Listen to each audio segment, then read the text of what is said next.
নিকট অতীত থেকে অনন্তকালের দিকে। আমরা বদর থেকে ওহুদ হয়ে এখানে শত সংঘাতের মধ্যে শিবির এসে দাঁড়িয়েছি। কে প্রশ্ন করে আমরা কোথায় যাব? আমরা তো বলেছি আমাদের যাত্রা অনন্তকালের। উদয় ও অস্তের ক্লান্তি আমাদের কোনোদিন বিহ্বল করতে পারেনি। আমাদের দেহ ক্ষত বিক্ষত, আমাদের রক্তে সবুজ হয়ে উঠেছিল মুতার প্রান্তা।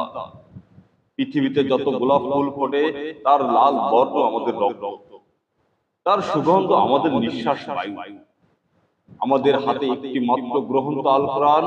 এই পবিত্র কোনদিন কোন অবস্থায় কোন তৌহিদবাদীকে থামতে দেয় নাই।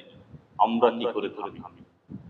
আমাদের গন্তব্য তো এক সনাতনের দিকে, যা এই ভূপৃষ্ঠে নেই। আমরা আমাদের সঙ্গীদের চেহারার ভিন্নতাকে গ্রাহ্যের মধ্যে আনি না, কারণ আমাদের আত্মার গুঞ্জন উহু করে বলে আমরা এক আত্মা, এক প্রাণ।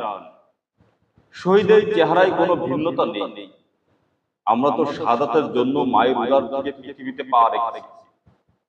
কেউ পাথরে, কেউ তাঁবুর ছায়ায়, কেউ মরুভূমির উষ্ণ বালু কিংবা সবুজ কোনো ঘাসের দেশে।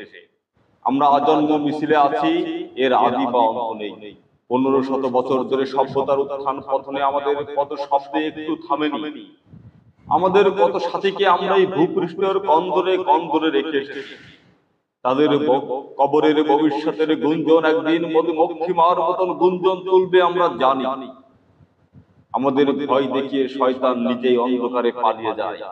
আমাদের ভয় দেখিয়ে ভারতের তাবেদার শেখ হাসিনা দিল্লি পালিয়ে যায়। আমাদের মুখ ভয়ে আগামীর উষার উদয় কালে নরম আলোর ঝলকানি। আমাদের মিছিল ভয় ধ্বংসের মধ্যে বিশ্রাম নেবে না। আমাদের পতাকা কালেমা তৈয়বা। আমাদের এই বাণী কাউকে কোনোদিন থামতে দেয়নি।